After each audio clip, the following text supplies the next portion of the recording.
Welcome to Two Deep, Hokies Under the Influence, a Sons of Saturday podcast.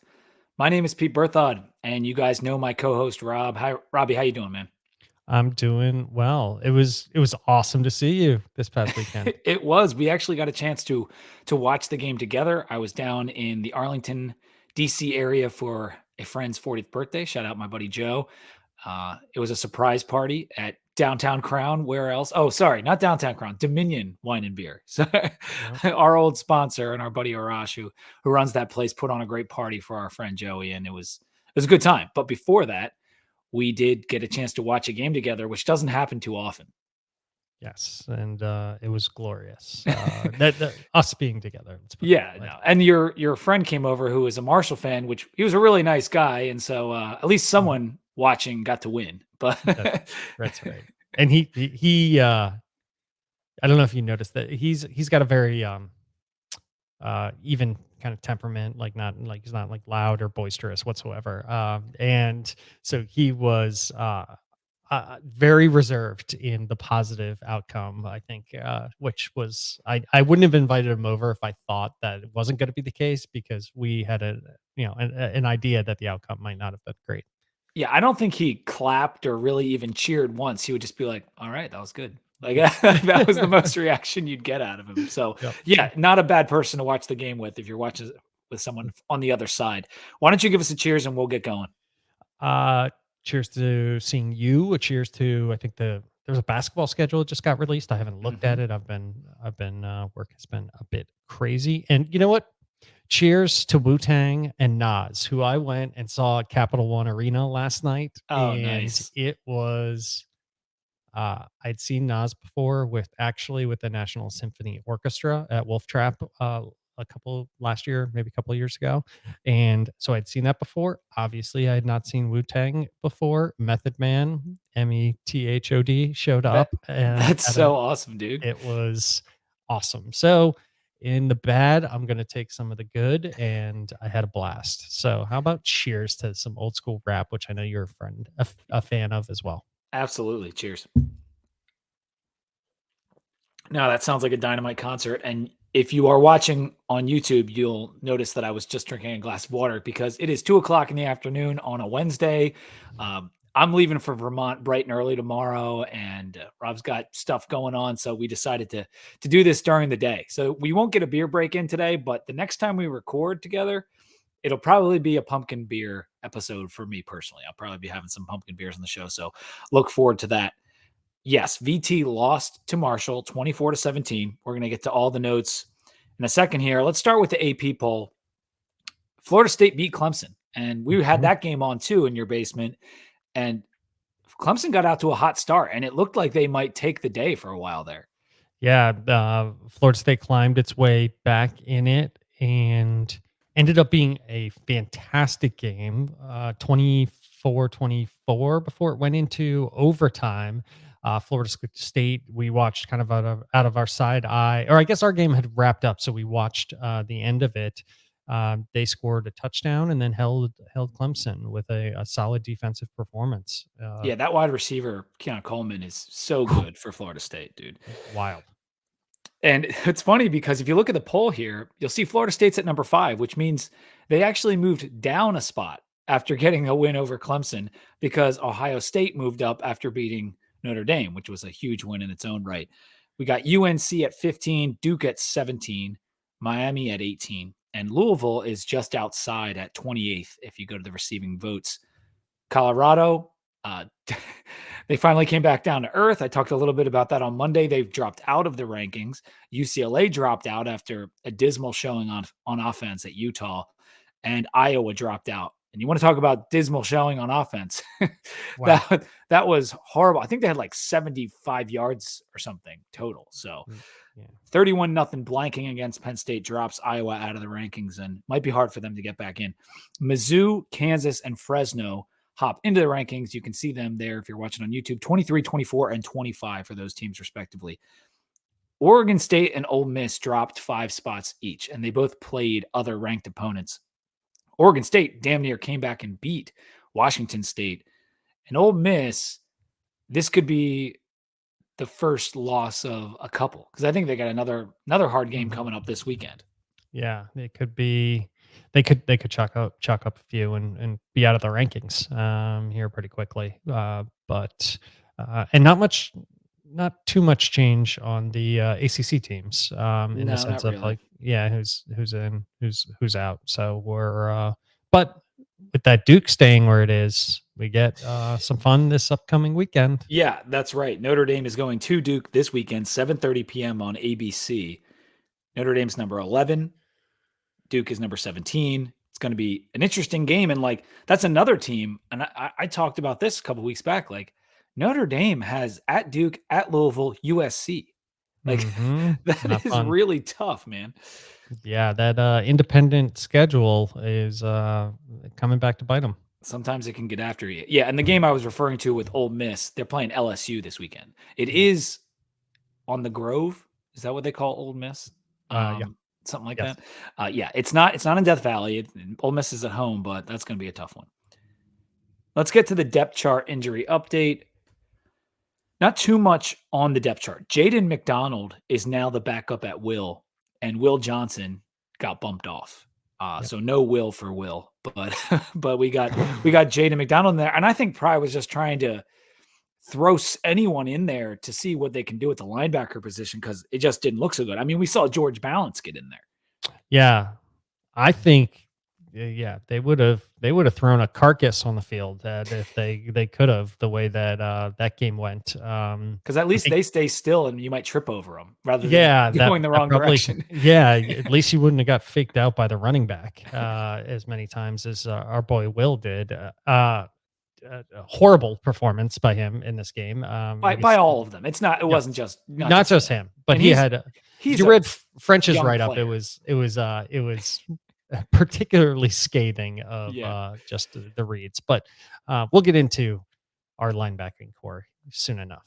If anyone deserves a little bit of grace, it's Will Johnson Yeah. because there were supposed to be guys in front of him playing, and Yep. now he was playing out of necessity. Now we got other guys playing out of necessity. It's just Yep. not pretty in the linebacking core. Correct. Injuries. Jalen Lane played. He didn't look like himself really. No. Jenkins played, Tisdale played, and Stroman played. We didn't see Grant Wells. That injury, as we thought, was a little bit more serious 2 weeks back, and maybe he'll be back next game. I don't know. But again, 8 starters have been hurt. We have gotten some back, and I think it helped for part of the game, but ultimately the defense wasn't super improved. And I heard on Tech Talk Live after we recorded that there's been 14 surgeries on the team already, like through this many games in the season, and so like Yeah. it's just unbelievable. Yeah, and I think they mentioned that, that came from the broadcast. I Okay, think they okay, mentioned it. I heard 14. I thought I heard injuries when you and I were watching. I think you and I were talking, and, so that holds true based on what they said. I think one of the coaches mentioned it in the broadcast. And Keontae came back and had a good game. So, we did get a little help, but overall the defense, definitely has some major challenges ahead. absolutely. Pop is back with the team. Pop Watson. Yep. It sounded like he was very remorseful with his statement online, and then Price said he's doing whatever he needs to do to be a good soldier. So that's good.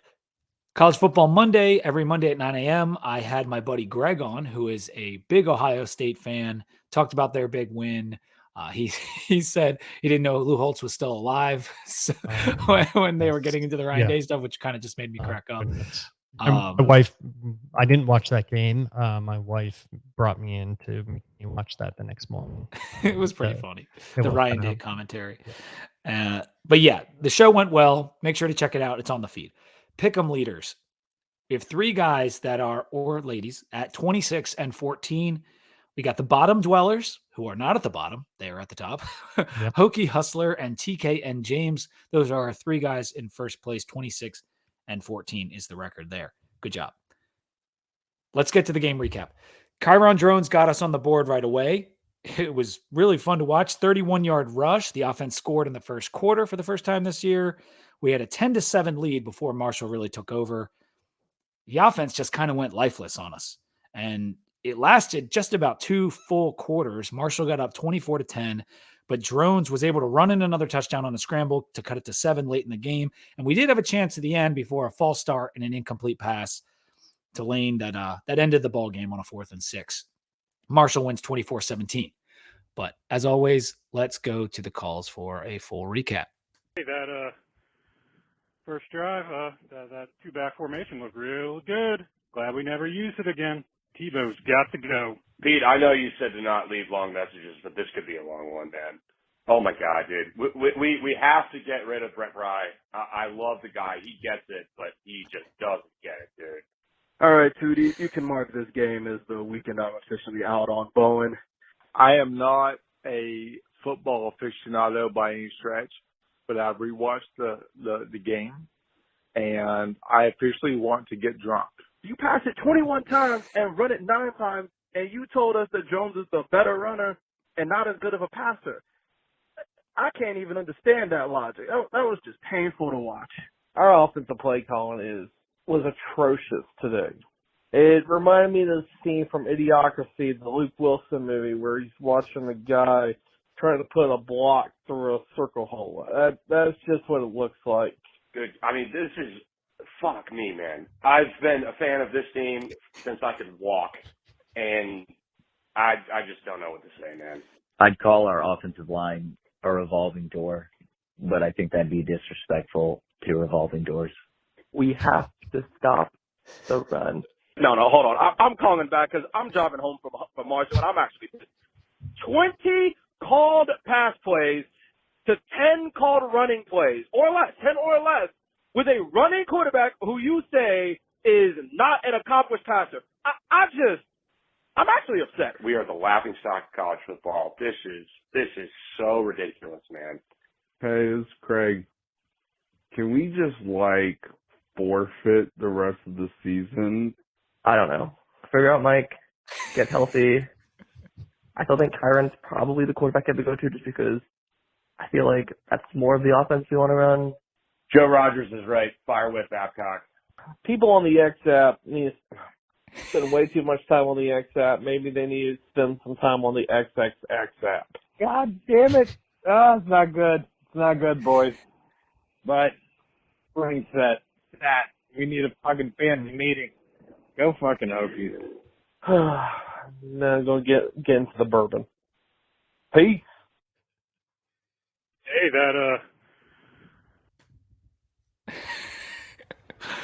Great series of calls as always. That I love that last one. That was Hokie Hack. Just like he already sounds like he's messed up. He's like, I'm gonna get into the bourbon. Yes. The XXX app also. Yeah, that was tremendous. I love the one that was like pleading, can we please stop the run? Yes, please make it happen. Yeah, a lot of great calls. I had in my notes, so I didn't hear any of the calls, which always makes it more fun. I had in my notes, if we put canceling the season up for vote, put me in the yay category.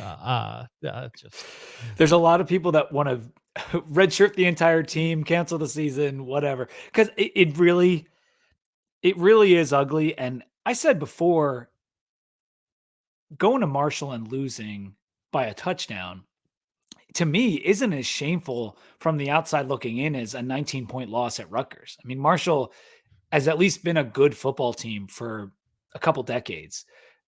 Program, whatever you want to call it. Like, to me, that's just like whatever, but people still see it like, hey, that's a G5. We lost to a G5 where a P5 shouldn't happen. But if you've seen us play, this was a totally losable game. We kind of all figured we might lose it. And what is unfortunate, I thought, about Marshall is that they're a very one-dimensional team. Mm-hmm. And we still couldn't stop them and score more points than them to win the game. That was what kind of troubled me in this one. Yeah. And we had our last 3 games, we've scored 17 points, 16 points, and 17 points. I think that is horrific. It's a problem. I'm being very objective in this. I would say that we are the worst Power 5 team that is right now in college football. I think that Power 5 team. I think that's pretty safe to say with what we've demonstrated on the field. Well, it's hard. The only reason I'm not even pushing back, because I think I might have said that on Twitter earlier this week. If we are not last, we are basically tied for last with Stanford or UVA. And at least UVA went to overtime, or nearly went to overtime, with NC State. We had BC has at least scoring points. Like, they put up 28 points a couple weeks in a row. Yep. Arizona State, like, they were giving USC all kinds of problems. Like, I don't know what the hell USC was doing, but like, those are the other teams that were kind of below us in the FPI or SP plus, wherever you want to look. And like, they all showed signs of life. Yes. And we can't get past the 17-point mark versus any kind of reasonable team. And it stinks, because last year we thought we were pretty bad, but we still went into a lot of games where we were competitive. Like, even against Pitt last year, when Pitt was much better, like, we were competitive for a long time in that game. We had a lead against Georgia Tech. We had a lead against NC State.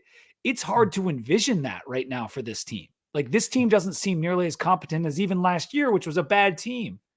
Yes, I would agree with all of that. So offense.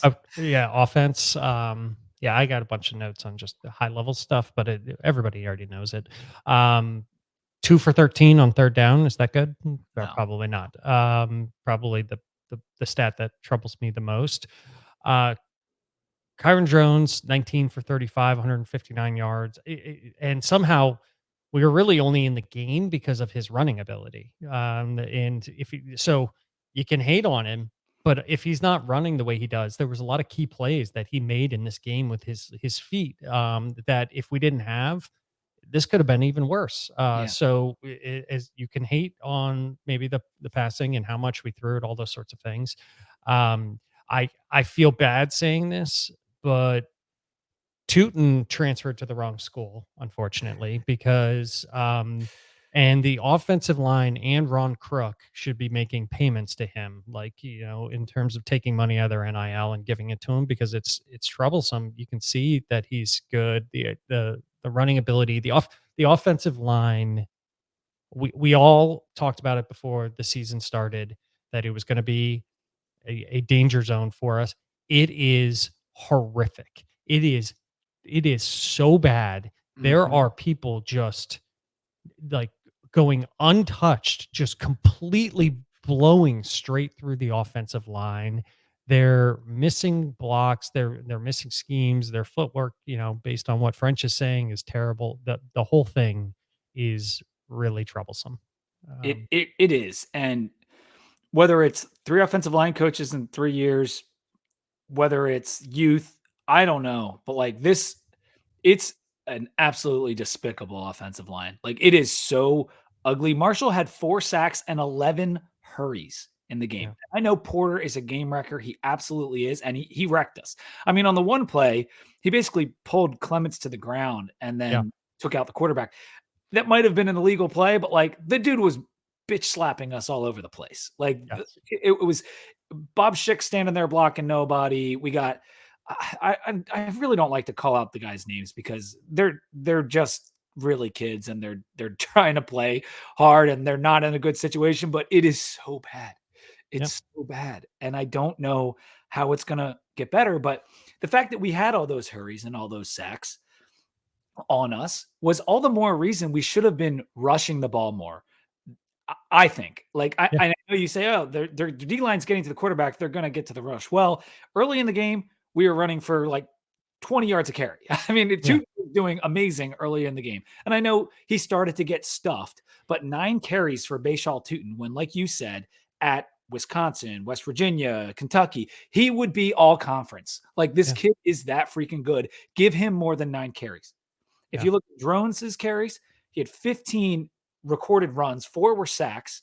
Another probably 2 or 3 were scrambles that were dropbacks. And so you're talking about under 10 carries for him in the run game. So now we're below 20 carries for our 2 best rushers against a team in which we were having success with the run. We ran for 6 yards per carry in the game. And you have less than 20 carries. I mean, Rakeem Cato. Oh my God. Rasheen Ali. Yes. Back to a different Marshall player. had like 27 carries, right? I mean, Yes, 27 that's for what 174 you yards. do with a back. You feed him. And figure out ways to feed him. And some of that, the tight end, Wright is not blocking at all on the end. That's a big problem. And to go with, I think he had 2 drop passes. Again, I know you don't like hitting on like key players. I'm not judging the person. I'm judging the performance on the field, right? That's So totally fine, man. This is what we have to do. It happens to be him. Okay. So call him whatever you want. Call him Bill, call him, I'm sure he's an awesome person, great dude, would love to hang out with him sometime. The person, whoever is in that role, is not blocking and can't catch passes, and it's causing problems. He dropped 2 passes, I think, in this game. One of which just hit him like literally right in the hands. So that's not helping our quarterback either in his passing confidence and what's going on, because he is not a great and he's not an exceptional passer at this time, but all the more reason why you have to catch what he is giving you, because you have to help him out when he's not going to be as polished as we would like him to be at this point. But the amount of rushing is horrific. It's the whole offense is incompetent. So the is the best way to put it. So people talk It about like, is. and I know this is like kind of summary level, but it has really just to do with the offense. Is we cannot get more than like 4 minutes of kind of like competent offense at a time, and then we just like flame out. So like you talk about the middle 8, the 8 minutes that are so important to coaches. We like put a different spin on that, which is we were like did something a little bit like competent in the first 4 minutes and the last 4 minutes of the game, and true. and that was it. There was nothing in between. We basically went touchdown, turnover on downs, punt, field goal, fumble, punt, punt, punt, punt, punt, punt, touchdown, turnover on downs. We did it. It was a touchdown, and a turnover on downs at the beginning of the game and the end of the game, and then you could have just fallen asleep in between. That's it. It just completely went away. And Mhm. whether Marshall figured us out or the scripted play calls ended, I don't know what exactly the problem was, but it's terrible. I said on Monday that I gave Bowen just a little bit of credit, a very small, slim bit of credit for the schemes against Rutgers in the second half. Well, forget it, man. This guy is cooked. He is absolutely cooked. He's not fit to be an OC. I said it before the Liberty game last year. Like, you can't bring him back. If you're going to bring him back, he needs to be a co-OC, because we just need someone with more experience that's seen these mistakes and that can fix it, because it's so bad. And I don't know whether, like, he could be partially to blame for why the offensive line is so bad. Like, because I don't think Crook is a bad coach.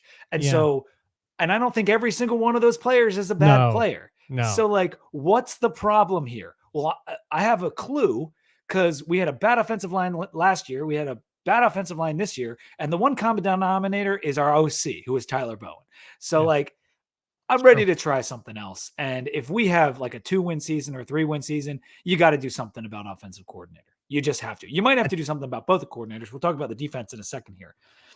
Yeah. If we want to say a few good things, at least we threw Tootin the ball 5 times out of the backfield. Yes. He had 45 yards receiving. All the more reason to keep getting him the ball. Benji Gosnell was 4 for 52. Might be our best tight end right now in terms of a and a total one-handed package. catch, a ridiculous one. Well, that was Steven. Oh, sorry. Gosnell. No, Steven had the Yes. one-handed catch. Sorry. But yes, the Gosnell brothers are doing it again. Steven's actually our leading receiver in terms of yards on the season. How many yards do you think Steven has on the season? Do you know? I don't. It's a good question. Our leading receiver, 133 yards through 4 games. I was going to say 200, and then I realized I was being way too aggressive. Yeah, our leading receiver is averaging 33 yards a game. So that's where we're at. Felton has 128. Wright has the most receptions with 11, but like you said, he could have a few more receptions. Mm-hmm. And Jalen Lane has the most yards per game, even though he was basically a no-show in this last game at 40 yards per game. That's just kind of injured no show. I mean, right. He's limping around because he's very good, and we know that when healthy, he's very good. Mm-hmm. 9 penalties in the game, and 6 of which I think were false starts. I'm not sure if it was that many, but whatever. There was a key false start that we're all aware of, and several other penalties. Now, the PI call on Strong and there were some other questionable calls in there, but the false starts were killer at times. Mm-hmm. Defense, you want to move Yeah, over? let's go. Yeah, you can't false start at the end of the game. Shit, that you can't. You can't when the team is trying to like scrounge out anything that it can because we're sucking that bad. You can't false start right there. Mhm. And yeah, It so was a that bad. hurt. It was a bad play. Bad spot there. On defense, we allowed 215 rush yards. That's quite a few. But on Yeah. a per play basis, the D was actually okay. Mhm. But we gave up 2 long runs to Ali. And what they did was they kept bashing him and they got a breakthrough. And that's what I was hoping we would do with Tootin. Mhm. And those breaks were absolutely killer. One came right after one of the bad calls. I can't Yeah. remember. There was a call, and then on the next play, they like ran for a touchdown. It's like, you got to be freaking kidding me! Like, these are the margins and then we lose by 7. And so Yes. like those are the margins Tech is playing with. Like, we can't afford to lose on the margins as much as we do and win a game. I would agree with that. Where to start here? Let's just do the linebackers. What is going? So Kelly Lawson. Let's talk about Lawson for a minute because this is a tale of two worlds, right? His stats are really good this season. His athleticism has been put on highlight, I think, and he's taken some. He's just as much as at fault of taking some bad angles, bad pursuits, not being able to follow what is not all that sophisticated of misdirection and taking, going the wrong way. So I feel like his successes are out of necessity versus being additive to a successful defense. Does that make sense? So like if you have a elite, let's go back to like who was it? Chase was Chase Young on that Ohio State offense or Yep. defensive line. Yeah. So he was an additive to what was already a good defense. So like it popped off and you were like, holy crap, this guy's like even better than the guys around him. And it makes it really exciting. Whereas with Kelly Lawson, I feel like it's out of necessity. A lot of those tackles are out of necessity. A lot of those, plays are out of the necessity of a lot of problems that are happening around him. And I think that is how I summarize, the linebackers is And there's I want to build on that with Kelly because what I think he's doing is he's basically playing with athletic ability and just making plays because he can, not because the scheme or the coaching has been good. Like that's why he's kind of just running around like an athlete out there and he's so athletic that he's making plays. And he did in this game. But again, I said the thing about Tootin and you did too. Like if he's on another team, he's kick ass. If Kelly Lawson was like on Utah, like he would be All-American. Like that's what I think you were getting at. And yes. I wanted to put a point on it because he could be so good. And he's already probably one of our best defenders, if not the best defender. And he's like I don't think he's been coached up at all. Like I really think he's been coached up 0. And so I can't even blame him when he makes a mistake because he's doing so many other things that without him, I don't know where we'd be. I agree. Yes, that hits it right on the head. So the linebackers are a challenge. The defensive ends and quite a few plays are getting stuck on the inside and they're losing contain on the outside, which is then exacerbated by the fact that the linebackers are not in the right place.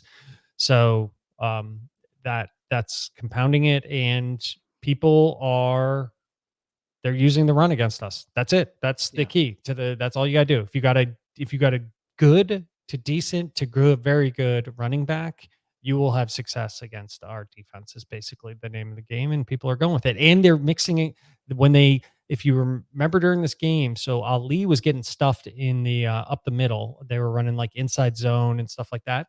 They just started bouncing them to the outside, and then it was fine. And I'm I'm looking at it going, why can't we do that? If we're getting stuffed up the middle and we're not having success with inside zone or whatever we're running, it's like, well, why can't we take some bounces to the outside and make it work? Because we definitely have the running back to do it. Yeah, it's frustrating, and what makes it more frustrating is like back in the day when we'd go up against, and not even back in the day, just when Bud Foster was our DC, not so long ago, when we went up against a run only team, which basically Rutgers and Marshall have been. It's like, oh yeah, here we go.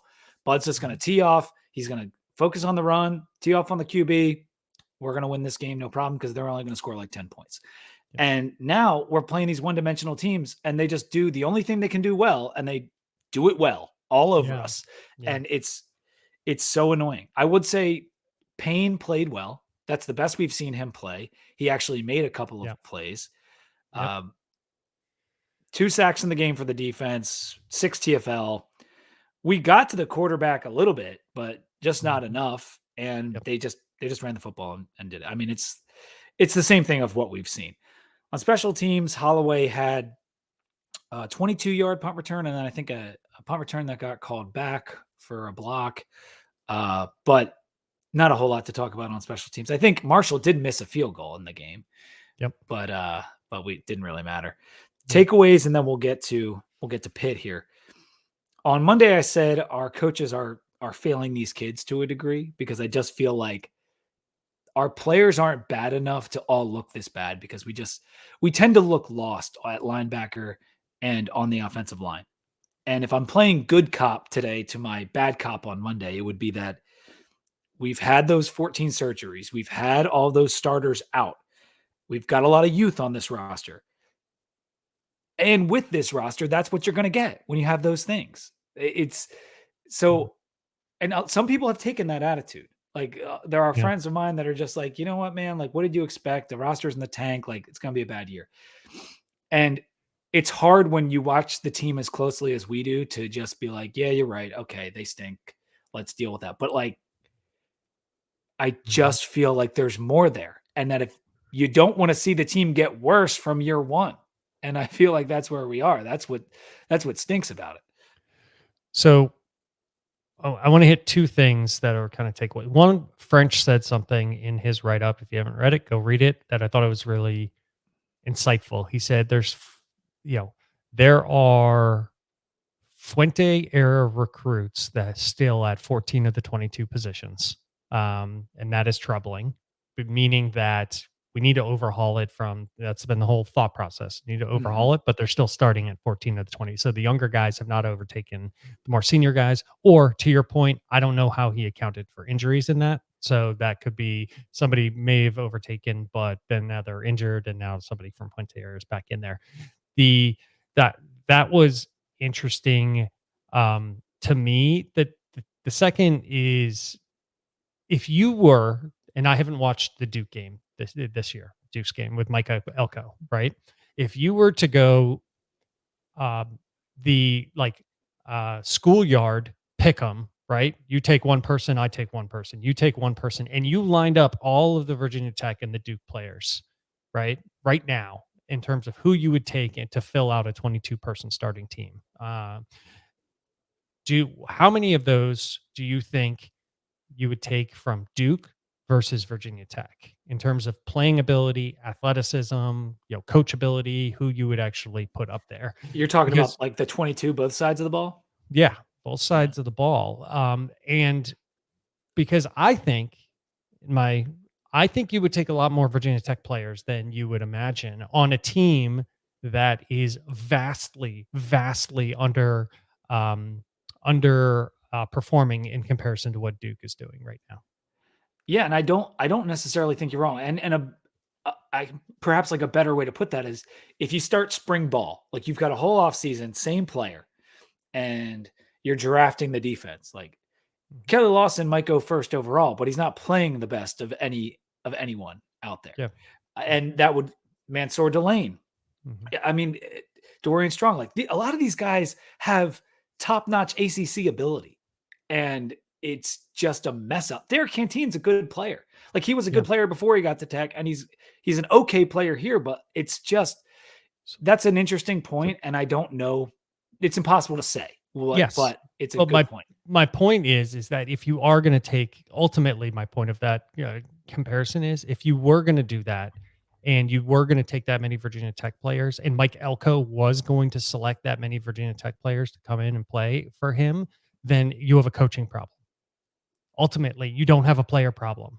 You have a coaching and coaching up, and an ability to teach people what they need to learn to be effective on the field. So that's how I look at this team at this point in the season, and bifurcate between what we're talking about with Kelly Lawson, and we're talking about with Keontae Jenkins, and we're talking about, I think we have the tools in there to put together a serviceable team this year, and the coaches are failing in some way or form not to be able to put together that team right now, because I think that the talent level is sufficient enough, and you and I have talked about this. We don't have a talent level that should be last in the Power Five right now, but we have a coaching staff that is utilizing those players to such a way that we are last in the Power Five right now. Yeah. It's a simple thing to look at, but Pry was essentially our defensive coordinator last year. He called the plays. He was in the room when those meetings met. And the defense, with a lot of the same players, is way worse. Mhm. And so it could be as simple as our coordinators blow. Like they might just both not be good at their jobs. We said when they were hired that they were very, very young, and that they were super inexperienced, and that they were hired for recruiting, which didn't necessarily preclude them from being good coaches. But we've got a lot of evidence that they might not be good coaches to this point. And you could say that about a lot of the different staffers. I think some of the staffers probably know what they're doing, but Yeah. I don't think our coordinators necessarily do. And that's what they do. They coordinate both sides of the ball, and both sides of the ball suck. So Yeah. I Yeah. don't know, man. Yeah. The easiest solution is often and the right one. And I don't want to even, I speculate a little bit, but like, if it remains as poor as it is today and going forward, you have to make changes at those two spots, because otherwise your butt's on the line. If you're Pry, like you've got to make a change at those spots. If we stay this bad, it's a big if, but right now I need to see something to show me that it's not going to be like that. Okay. Let's take a moment to talk about our sponsor. The Two Deep Hokies Under the Influence podcast is brought to you by Roback. Roback is a performance activewear designed for those who crave activity. When I stopped by Rob's house, one of the nice things was I got to drop off the Commonwealth to him. Yep. He finally got to look at it with his fresh eyes. What do you think? I love it. It's getting worn. Next time I can get away from work and find a time to play some golf, I am pumped.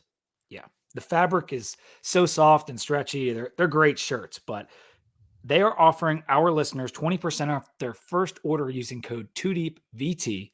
That's 2DEEPVT, all one word, all caps. They have hoodies, tees, quarter zips, joggers, different kinds of pants, and of course, they're awesome looking polos. There's so many different ones. If you're a golfer, you got to get in there and get some of these polos. So go to their site, load up the cart, and use code 2DEEPVT for 20% off your order. Roback, crave activity. We got Pitt up next, Robbie.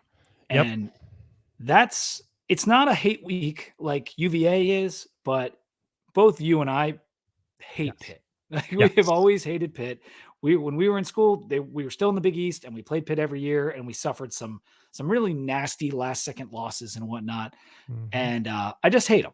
And what's nice to see is they haven't been so good this year. They started out the year at number 35 in the FPI, and they have dropped to number 48 today. And that really might not be low enough, because on offense, it's been a struggle for them. Yeah, they have they're 1-3. So come visit us, Pitt. We're both 1-3, both coming off of 3 losses in a row. So this is quite a game. Whoever wins this is going to break that 3-game losing streak. So I think it could be interesting. But the offense, both sides of the ball have not been great, at least in comparison to some recent years. But the offense in particular has not been great. And I think that mostly starts with Jurkovich. And, what he's in his 9th or 10th season of college football. I Seems think like it. It seems like it, but he's playing what you would expect from somebody that's this experienced and has played this much college football and yet was not all that highly recruited as a transfer, I guess is probably the best way to put it. And he's got 583 yards this season. He's got a 51% completion percentage. He's got 4 touchdowns and he's got 3 interceptions. So things have been a bit of challenge for them on the offense. When we did our previews over the summer, I thought he would be better. I thought him reuniting with Signetti would make him better. Because he was good with BC. Yeah, he showed flashes with BC is what I'd say. But he was always injured. Well, guess what? He's basically injured again. Like he had to leave the UNC game. He might not play this weekend, but he wasn't playing well anyway.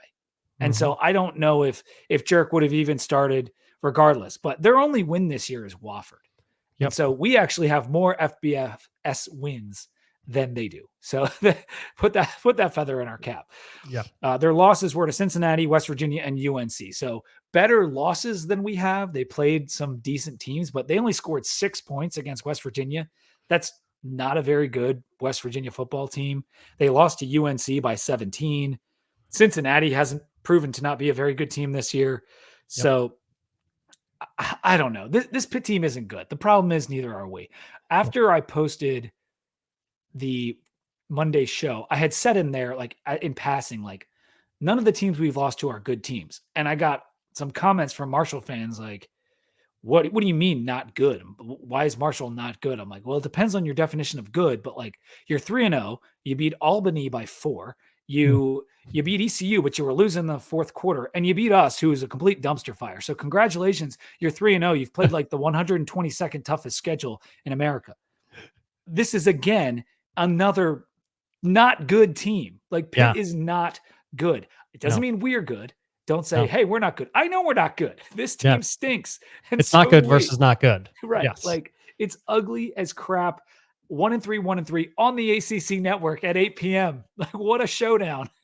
Yeah, I found myself looking at this team. Rodney Hammond Jr. is back from last year. We talked about him in our preview before the season. He's got 40 rushes for 178 yards, right? So the typical offense that Pitt runs is usually centered around a decent running back. Almost, they've done well at that position. And then I thought to myself, my next thought was, I went 3 levels deep here. My next thought was, okay, well, Hammond's not running it that well this year, and we're having a lot of trouble with the run. Maybe this gives us a shot in this game. And then my third level thought was, oh shit, we're about to allow Rodney Hammond to pad his stats and really get back up to where he needs to be, was when I like my third thought there, which is like how this game would probably go. And then they've got 2, maybe 3 decent wide receivers / tight ends. They got Mumfield and Bartholomew. So evidently Pat Narduzzi has been poaching like the Premier League relegation teams. I don't know where those last names came from on a Pitt team, but they're decent. But overall, this is not a very potent offense whatsoever, and it should be containable. The question is whether we can, I think I said this before the last game, whether we can figure it out and hold Rodney Hammond Jr. to what has been a very tame year in terms of performance. Yeah, he's been okay. He had 83 yards against UNC, nothing wild, 4.5 yards per carry. But as you said, we tend to make guys have a career day. I mean, look at Israel Abanaconda last year. He wasn't amazing before that game. He was good, but he wasn't 300 yards good, and we made him look 300 yards good. So yeah, I'm still nervous about their run game because that's all they have. Even if Jerk can't play, they start Valu. Valu came in the last game under 50% completion, 2 interceptions, and a fumble. His QBR was 0.9.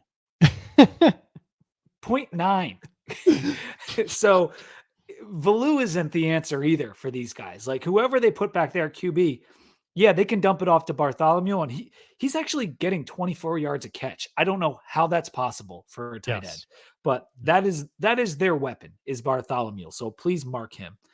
Their O-line has also had 3 injuries. They lost their left tackle just recently, Gon Claves. They had 2 other injuries. I think they lost their center. So our D line needs to do something. Yeah. We need 3-4 sacks in this game. We need 2 interceptions in this game. Like, we are a team that can only win if we get turnovers. Like, we need turnovers, and to win this game, we're gonna have to put pressure on the quarterback, maybe score a defensive touchdown, or put the offense in really good positions. I think we can. I mean, Jerkovich is literally the only P5 quarterback that Brent Pry's beaten. Yeah. Think about it. Wow. We've incredible. won one P5 game under Pry, and it was against Jerkovich. So maybe we'll have a chance in this one. Interesting. That's a great stat. This is going to be extremely telling because we've now talked about and identified specifically what the issues are in this game. We've talked and identified specifically what opposing offenses are doing. We've talked and identified what Pitt is not doing a great job of this year. So if the coaches can't get the damn defensive and the defensive line and the linebackers over the course of the week, like communicating and somehow able to contain this run, then it's just like fire them just mid-season. Like you know what's coming, you know what Narduzzi's going to do, you know what film he's already seen, you know everything, you know everything, you know what's going to happen in this game. There's no surprises. No surprises. So that means that the coaching staff is literally unable to get these players to do what's necessary just to stop the run. If Pitt goes for more than 200 yards in this game, which is obviously a possibility, but if they do, when we know it, like you just said, know exactly what they want to do, it's the only thing they can do, and you still can't stop it after these last couple weeks against a worse O-line than these last couple weeks. I'm gonna have a really hard time thinking we're gonna get more than 2 wins this year. Right. Because this is an extremely winnable game. This is an extremely stoppable offense, and you need to be able to stop them. And I don't know what the point total is that I'm looking for, but you just can't let them run all over you. You just can't. You got to be able to do something against this O-line and this offense. I agree. Let's talk about their defense, because remember before in the summer we said the SP plus on Pitt's offense is actually higher than their defense going into the year. And I think we were both like, I'm not buying that. And lo and behold, they've reloaded on the D line. They still getting after the quarterback, and they've got guys at each level that are really playing pretty well. Yeah. It's not up to the snuff of like a normal Narduzzi standard defense. But it's better than I think we would have anticipated. I mean, they gave up 41, but that's a great UNC team. That's a high potent offense that you're looking at. They haven't been they're not their turnover efficient, turnover margin is not great. They've got 1 interception on the year. They got 2 forced recovery fumbles. So it hasn't been awesome. They got 14 sacks though, so they have been getting in the backfield. They have been causing some disruption with opposing quarterbacks, which is good. But statistically, they're pretty. It's a good defense. It is a top, in my estimation, a top kind of 40-ish defense. But we're not talking about like a top 20, I think, defense and based on everything that I'm seeing. Yeah, and it's probably comparable to Rutgers. I don't know. Somewhere around there, not significantly worse, not significantly better. But Rutgers has a good defense, and this is a top 25 unit in yards per play allowed, which when you consider who they've played, that's pretty solid. 5th in yards per rush allowed. They're not allowing teams to really run the football, but 112th in pass efficiency allowed. So that's an area, and this is a place I don't think our fans want to go. But like, I know. Is this a game where we start Grant Wells or he comes in and plays? Like, I'm not saying I want it. I'm just like, I'm wondering what Pry and Bowen are thinking, looking at this pass defense, looking at the way Pitt is defending the run. I know. So much more susceptible to the pass. It's almost all of their rankings are almost 2x, if not more, 3 times worse on statistically in the nation on their pass defense versus their rush defense, which is I I don't envy having to scheme for this game this week because the answer here would be, to try and pass it and see what you can do, opening up things that way. And the And fans are absolutely going to lose their freaking minds if that happens. So I don't know what the answer is. I just know it doesn't set up well for our offense. no, and if you're of the mindset that they were at the beginning of the year, like, oh, maybe we can play both quarterbacks. And dude, Bowen can't call an offense for one quarterback. He's not going to be able to figure out two. So if you put Grant Wells in there and you're swapping him in and out, I don't know if that's going to work. If you just start Drones, I I think he could probably do enough to beat this team. Yeah. If you start Grant Wells, he might be able to do enough to beat this team. But I don't know what they're going to do because I bet you they're both looking at this and he and Pry, Tweedledee and Tweedledum, are like, maybe we start Grant Wells. Like Yeah. maybe that's the answer in this game. And I don't know that it is. Because are we still trying to see what we got in Chiron? Like we asked him to pass too much against a team that was giving us hell on the offensive line, and we should have rushed the ball. And now we're going to ask him to pass a lot because we kind of should. Like, I think if you put Grant Wells in, you're at least Kyron Drones can keep the defensive line on their heels a little bit and keep the linebackers on their heels a little bit. If you put Grant Wells in, they're gonna tee off on our offensive line. They are going to yeah. destroy And they're getting him. a lot of sacks. Yes, So they're going to destroy him. He'll be at risk for an injury again if you put him in this game. At Yeah. least with Drones, you have to respect his feet and you have to play a little, just a tad bit, if nothing else, a little bit safer and a little less committed to the Saturday Night Live scene where it rips the quarterback in half, kind of that thing, or because I'm being serious, like their defensive line, they're no, it's a good salty, point. and it could be bad. So I still come back to Drones being the right alternative. And listen, we have, I think it is fair to say we have a wide receiver problem because we lost two of our best wide receivers in that. So yes, that's going to happen, but it still sucks. I still think that if you had Ali Jennings out there and Lane was healthy, that things would be a little bit better because the passing is not all that bad. And quite frankly, a lot of those stats, how many times did Kyron Drones throw the ball out of bounds, like because of pressure, where he was just like, I probably could count 5 off the top of my head. And then you take 3 drop passes, and that's 8 there, where if he's sitting in the pocket, maybe he puts something on somebody's hands and he makes something of it. So I think the stats are difficult to break down given the loss of the receivers and the how terrible the offensive line is as well. Yeah, and I think the answer is you start Kyron Jones for all the reasons you said, and for the fact that he's hopefully our future, should get him more reps, and he does keep the defense honest. And Mhm. you're absolutely right. The 19 for 35, they asked too much of him. The receivers weren't good and open. Lane is limping around out there. We still don't have Ali Jennings. Wright's dropping passes. He's better than what the stats are saying about him. And, Yeah. and he's still he was in a second start. And Yeah. so you got to stick with Drones. Yeah. You have to stick with Drones because Wells probably isn't fully healthy, and these guys are going to come around the edge and just, like you said, rip his legs off. So, And I want to also just clarify, just like you said earlier, Pitt's not a good team. And I know people are thinking to themselves, well, we're not a good team. Okay.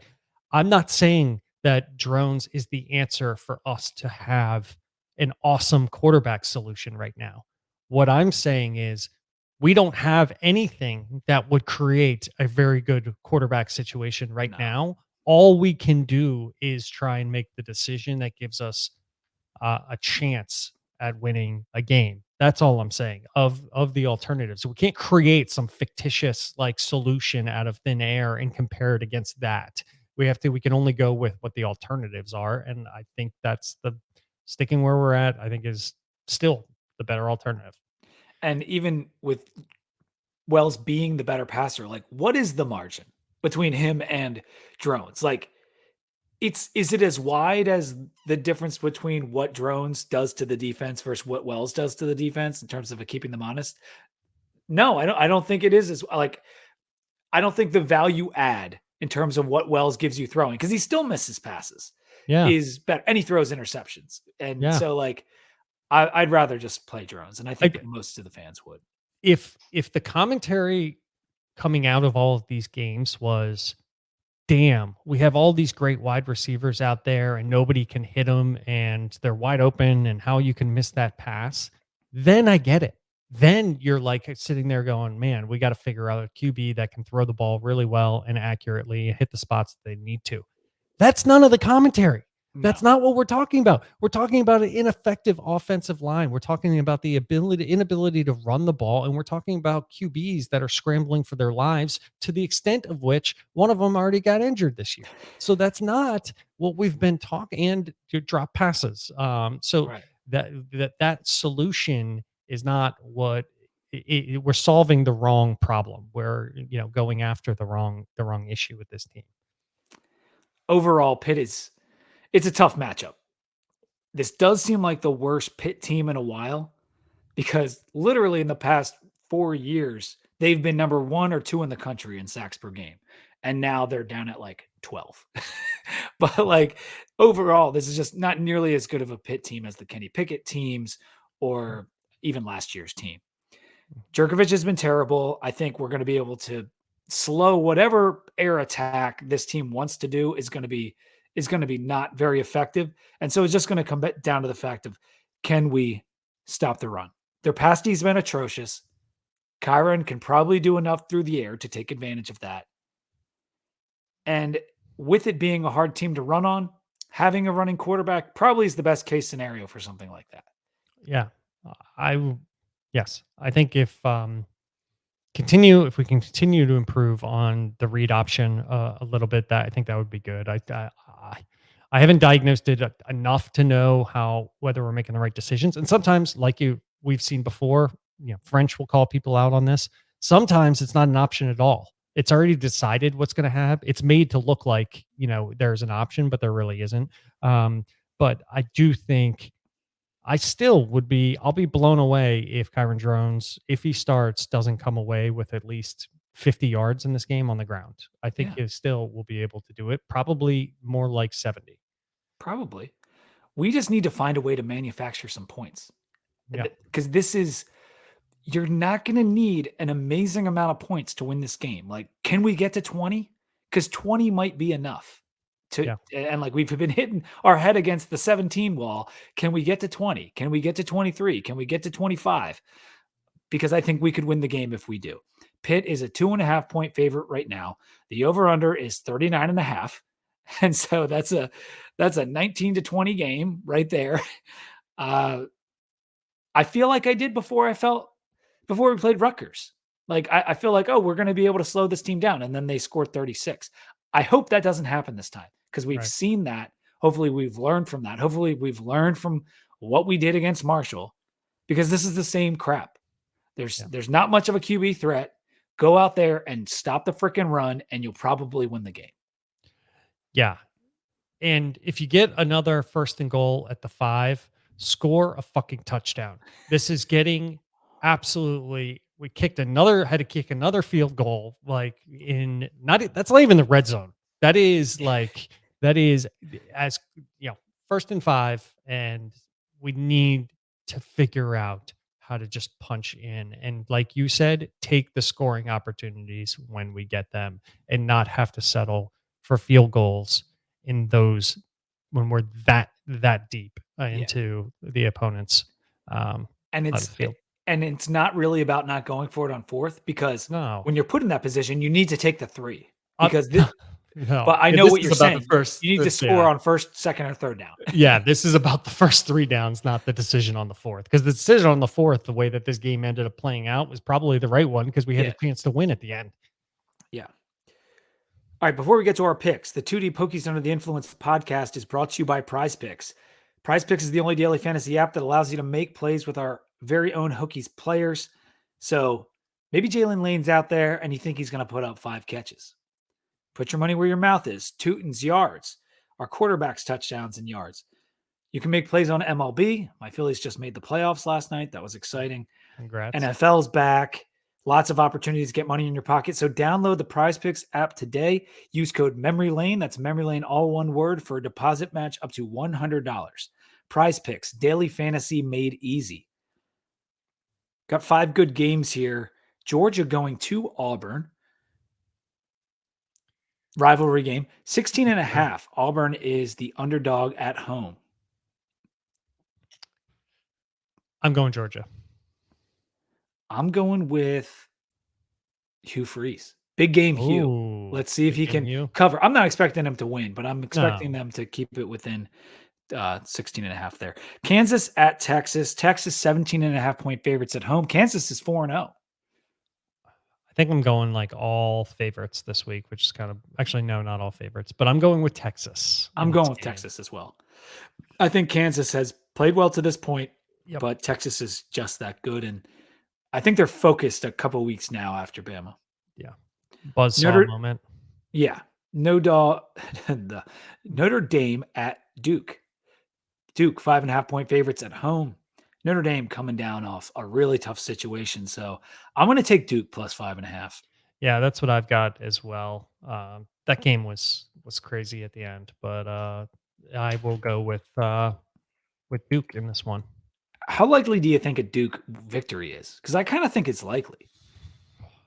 I think there's a really good chance, that, like in comparison to like what the spread is and what the odds are, would indicate that they could get a win. That was a season making or season breaking game for Notre Dame in a lot of different ways. You get that W and things are looking really nice for the playoff. Yeah. And I know they have a tough schedule, but they could even probably afford to lose at like USC or something like that and have a chance to, squeeze in to the playoff. And that was a backbreaker. So I think emotions are going to be pretty low. Yeah, it's a tough spot, like we've already said. And Duke has been crushing people. Like, Yeah. I know that the schedule hasn't been great by any means, but NC State went up to UConn a couple weeks ago and barely won. Yep. Duke went up there and smacked them around like you're supposed to. I mean, they're really good right now. Yeah. And so they are. I think they can cover. Bama at Mississippi State. Mississippi State 14.5 point underdogs at home. Oh, man, this is tough. Is it With more the hook. cowbell or is it, like Yeah. I'm going with cowbell. I'm going to go Bama because I think that defense is just so good. Yeah. And Milroe is back to starting. So I'll take Bama, but that's going to be an interesting one. Washington at Arizona. Arizona 17.5 point underdogs.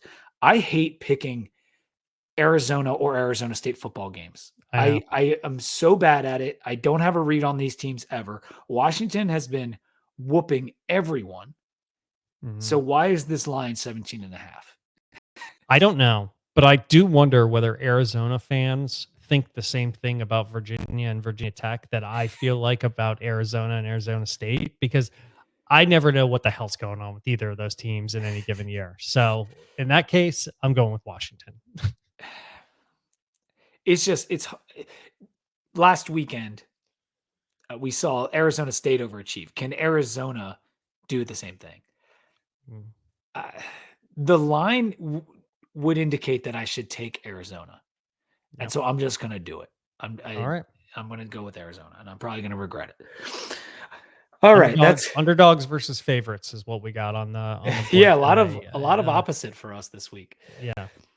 And that's going to do it for the podcast. Thanks for listening. I know it's been a tough season so far. Maybe there's the outside chance we get those 5 wins in ACC play because the ACC is not very good. Yep. And we go to a bowl still. But it's Anything's going to have to possible. start with Pitt. We got to get a win here. This is one of the most winnable games. It could be the most winnable game left on our schedule because it's at home. Both Yes. UVA and BC are on the road. And I'm going to be there, obviously. So And you're going. And it's a night game. You're taking your daughter. It's going to be hopefully a good time. So let's get that 17-13 win. And until next time, go Hokies.